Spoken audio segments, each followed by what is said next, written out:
Good evening, ladies and gentlemen, and welcome to another edition of TBR. I'm George Binns, and we're continuing our discussions about the upcoming challenging season of capital improvements and budget. And to help us understand it, we have the City Councilor at Large, Brendan Sweeney. Welcome, Brendan. Thanks, George. It's good to be back on the show. Yeah. So, had a first taste of what's going on, because I think the City Council got a bit shocked, surprised with the jump in price for renovating or repairing, upgrading, whatever you want to call it, the library. It went from what, $3 million to 18? Just about, yeah. Yeah.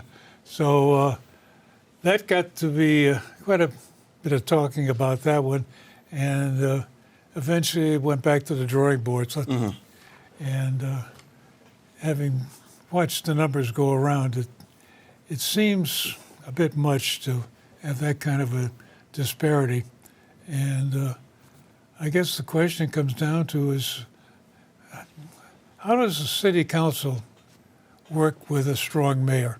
And I think this is where the real issue is. Yeah, so in terms of the form of government question first. So as you alluded to, we have a strong mayor form of government. The mayor is the CEO of the city. Some other cities have city managers, or towns have select boards and town managers, like the town I work in my day job, Boxford. That's the arrangement we have. Where there's a little city manager? Town administrator and select board, because it's a town. Okay. Most cities have a mayor, in Massachusetts at least, have a mayor and a city council like we do, where the mayor is the CEO. And in that case, the executive function of government really only resides in one elected official, the mayor, and the team that he puts around him, or he or she. The council, as the legislative body, our role is really oversight, which is incredibly important, making sure that government operations are running as we would expect them to. But in this particular instance with the library project, appropriating authority. And so that's where I think there's the formal structure, right, where the mayor is the CEO running, making sure that once money's approved, it's put to good use and that the projects are completed on time. Properly. But and then the formal authority of the council is before the projects begin, they're presented by the mayor, we review their merits and appropriate funding, or in the case of the library, we do not vote to appropriate funding. The informal structure is really what I think is important, where there needs to be a collective buy-in from both the council and the mayor about what capital projects are really necessary, how much money does the city have available over however many years through various financing mechanisms to actually tackle those projects. And then once you kind of define the universe of projects that need to get done that we can afford to do, then it's really a matter of which order do these projects need to get done. I think it's up to the mayor as the executive to make those assessments and kickstart that conversation with the council. But that doesn't mean that the council necessarily has to agree with the mayor. For the most part, I think the council wants to work with the mayor as opposed to against the mayor. And that's at least how I've tried to conduct myself in my 2.5, 3 years on the council.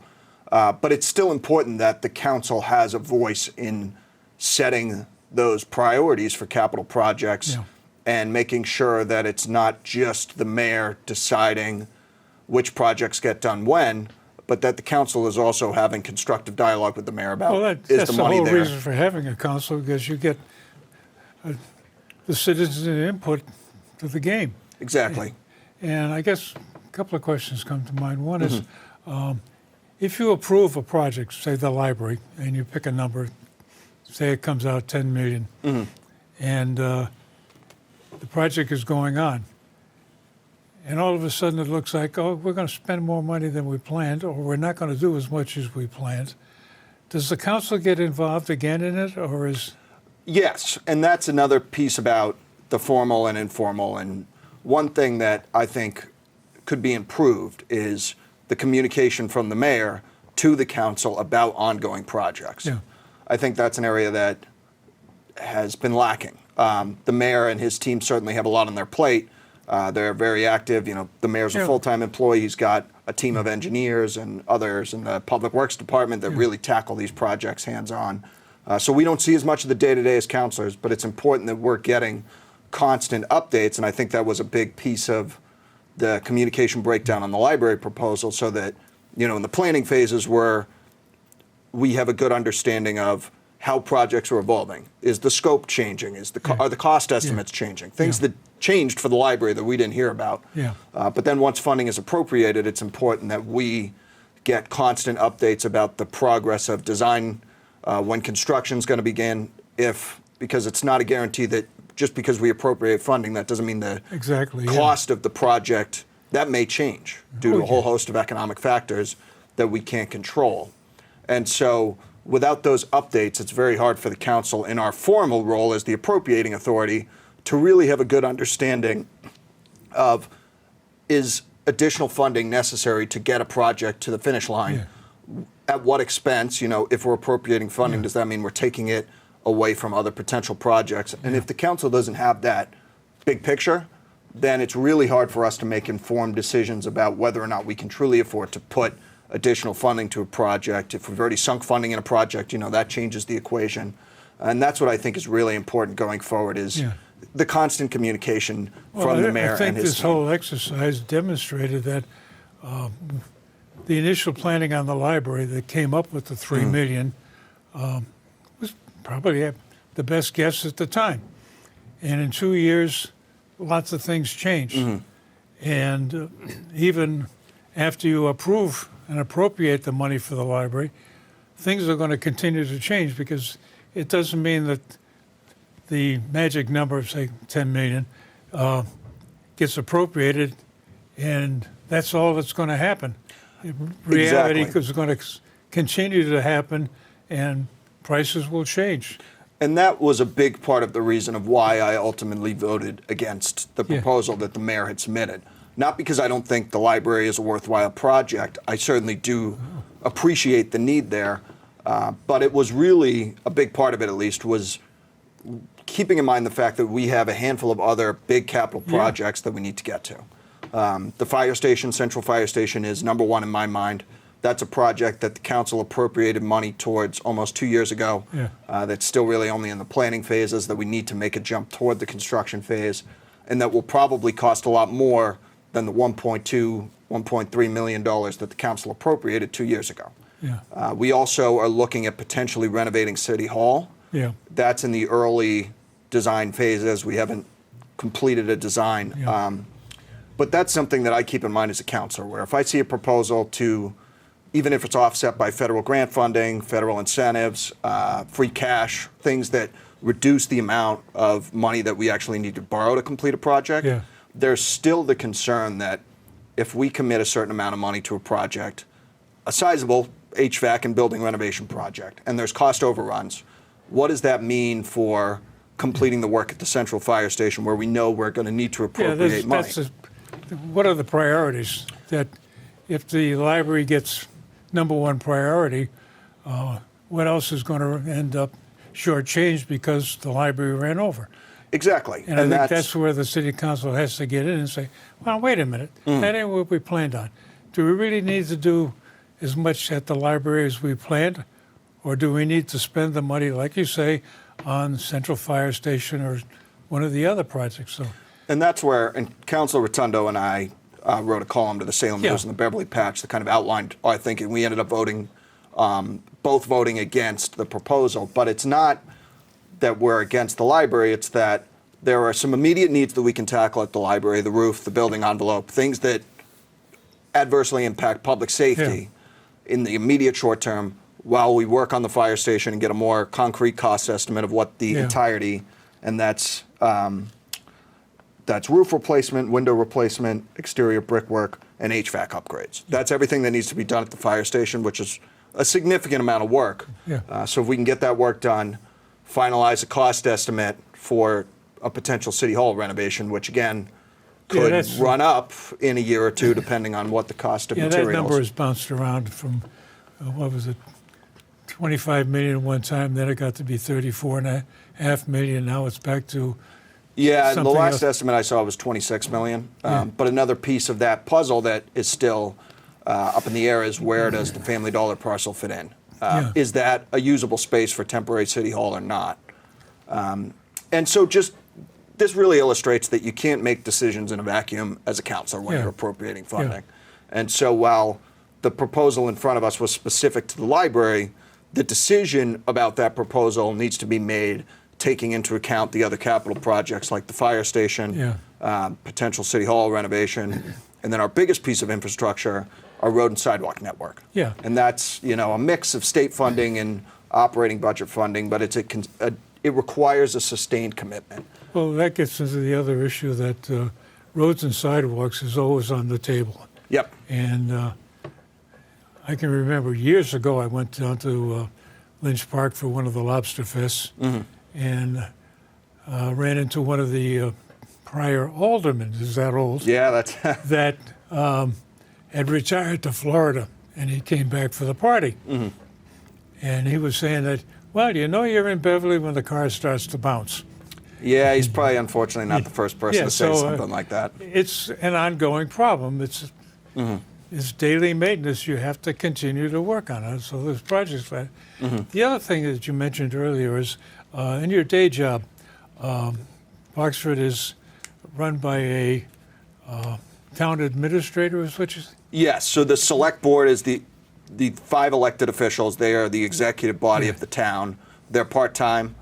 They delegate most of the executive day-to-day functions to the town administrator. So And the that's- town administrator is the code for a city manager applied to a town? to a town, yeah. Yeah, okay, so it's it's the more or same- less a similar function. Yeah.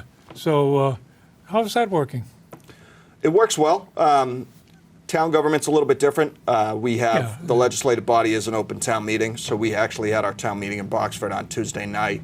Any registered voter can show up to vote on things like the budget, any zoning proposals, things that the council deals with here in Beverly.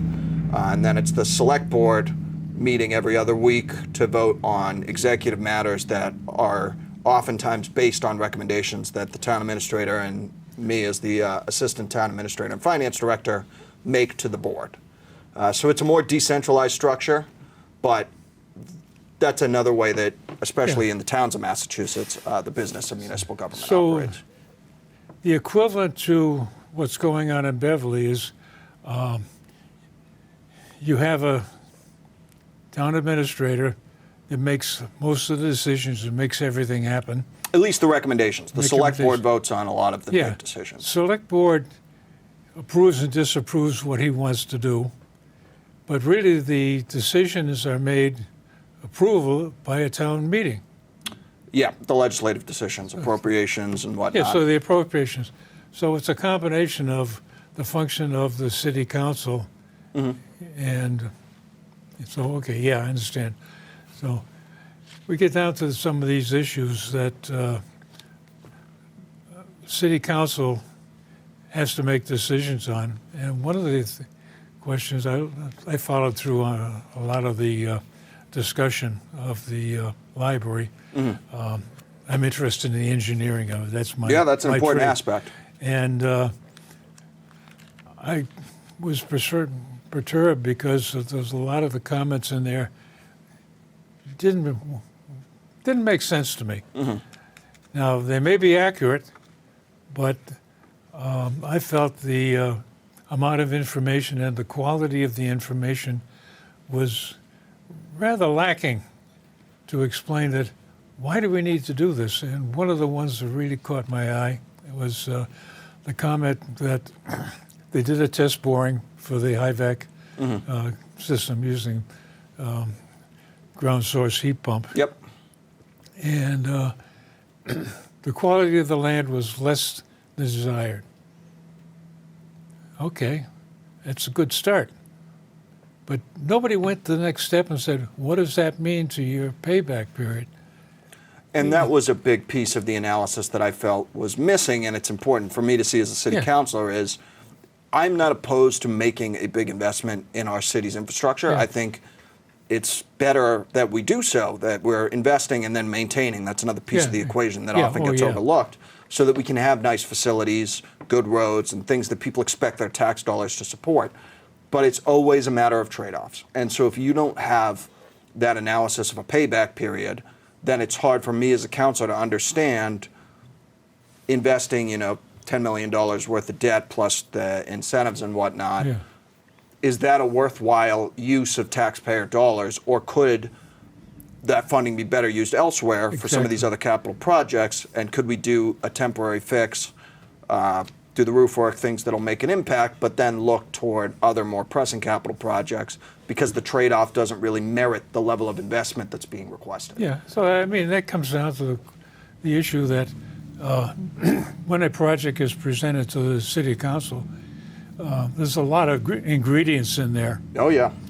and there needs to be established a priority of this has got to be done compared to it would be nice to, and everything in between. And that's where I think a capital plan is a really important tool.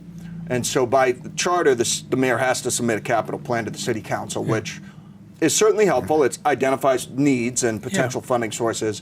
But where I think that plan could be improved, and this is something that we actually do in Boxford, is laying out over a 5-year timeline when we actually think we could put funding toward accomplishing those projects and what the ballpark estimate of the cost of the project is, so that we can map out and forecast over multiple fiscal years how much free cash do we need to put toward these projects, what amounts are we potentially going to have to borrow, and in looking at the debt schedule, are we able to roll off projects and time the rolling on of new debt so that we keep our debt service payments level.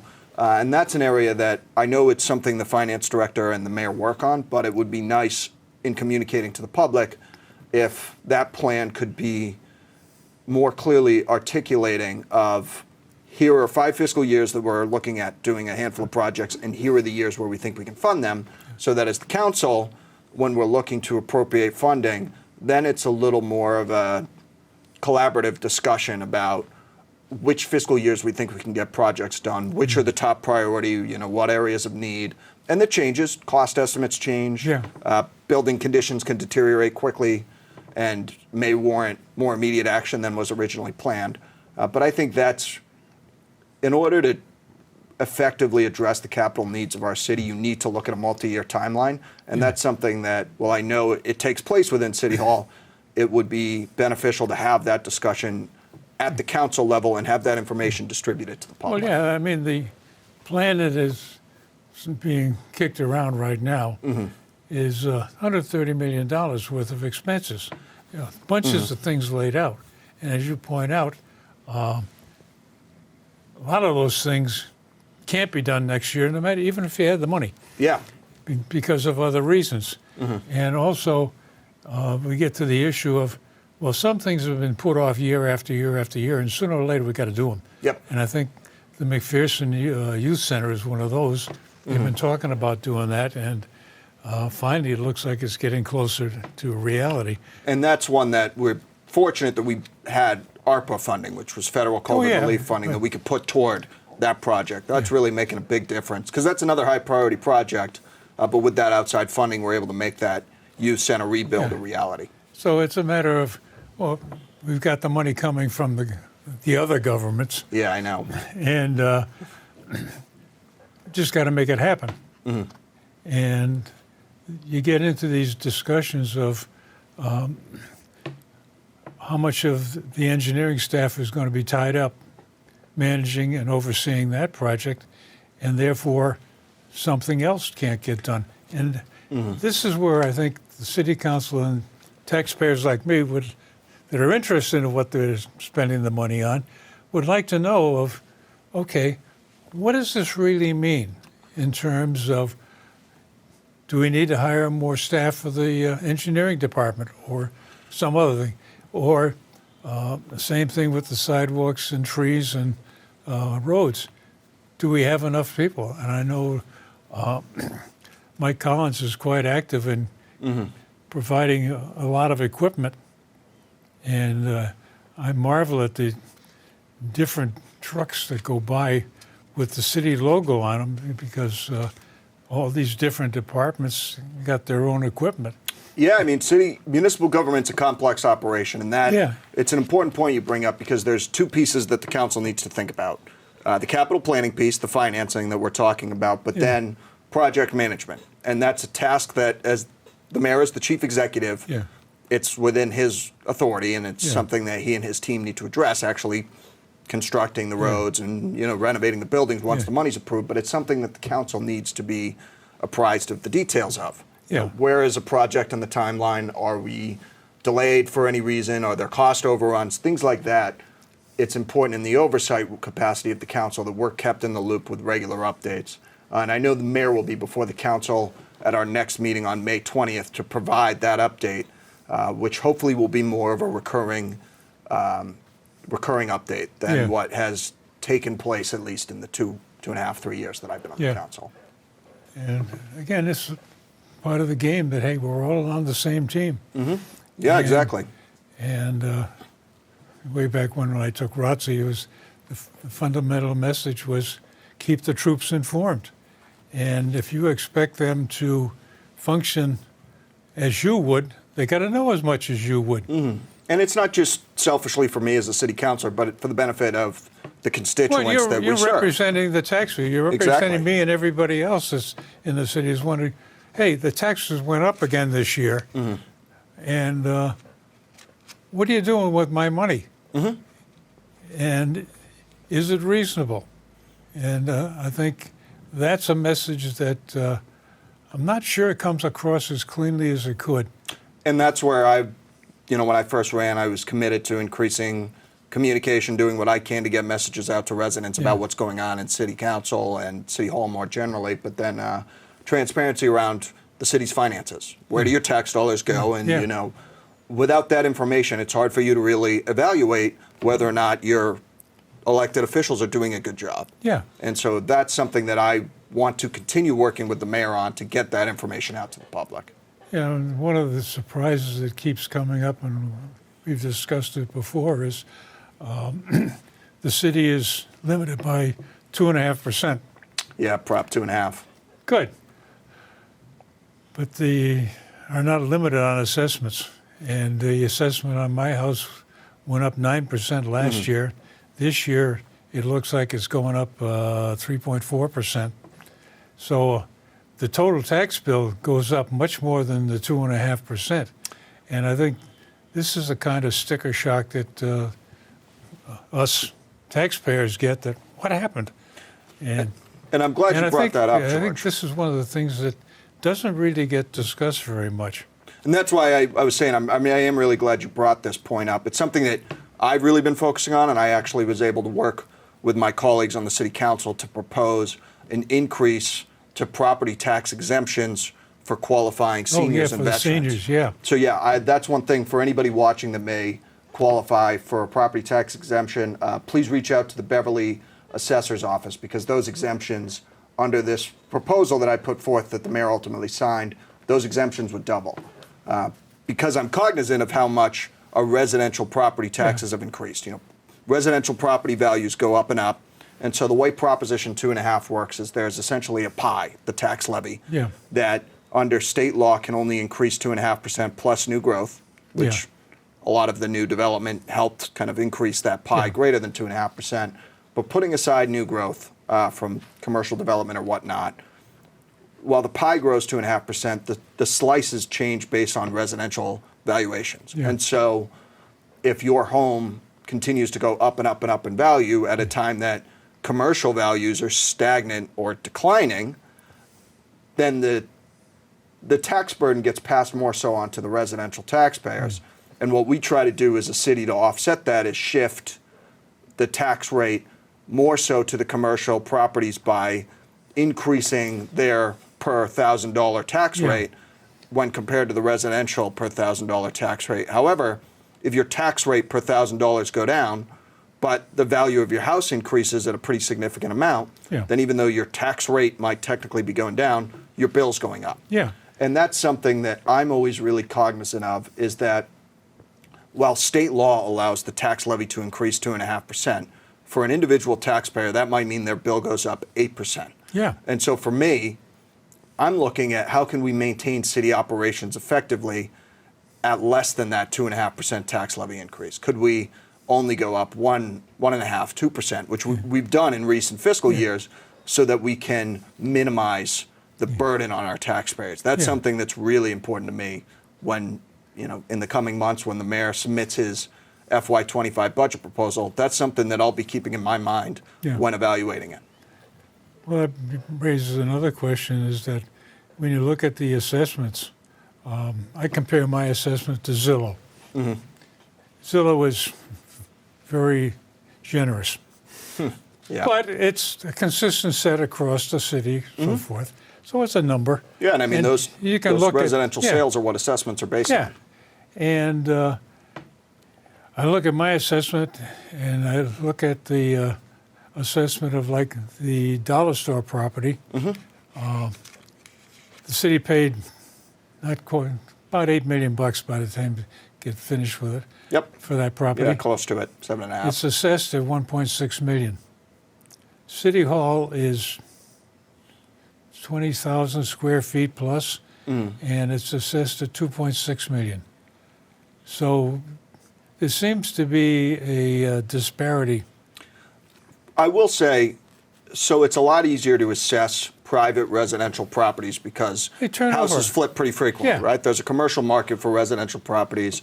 There's not a commercial market for libraries or school buildings. No. So it's a little harder to assess. The better figure to think about is if we were to knock down a library or knock down City Hall and rebuild it, what would it cost? Yeah. And then that's probably 20 plus or more Well, what could it million cost dollars. us to build the police station? $28 million? Yeah, and I mean, you look at some of these schools that are being built, and they're over $100 million. Yeah. But I still think that's an important figure to keep in mind what the assessed value is, because it's something that we need to consider as counselors when we're making an investment in a building. Yeah. If a building's only assessed at $6 million and we're proposing spending $18 million to renovate it, that doesn't mean you don't do it. That $6 million assessment's artificially low. But it's a factor when considering those trade-offs. Yeah. And that's really where, as counselors, it's important that this information is constantly communicated to us so that we can make those evaluations. Yeah. And guess what? We spent our half an hour already. Barely got to touch I know, I the got a whole page of FY25 stuff. budget process. Yeah, so, hey, we'd like to invite you to come back again sometime in the near future and continue this discussion, because I think we need to get the message out. Yeah, I'd be happy to come back. And one thing I'll say for anybody watching, just because we didn't get to talk about the FY25 budget much, the mayor will be proposing his budget in early June. I sit on the City Council Subcommittee on Finance and Property, and we'll be reviewing it pretty frequently. So I'd encourage you, take a look at the city's website, see when our meetings are posted for, and please, if you have any questions, you'd like to learn more about what's going into the budget for this coming fiscal year, I'd encourage you to attend or just to reach out to me. And ladies and gentlemen, thanks again for joining us. And as I mentioned, you got a comment, my email address is after the credits. Send me a note. And if you want to expound even more, there's room for you here at the table. Thanks for watching, and see you next time.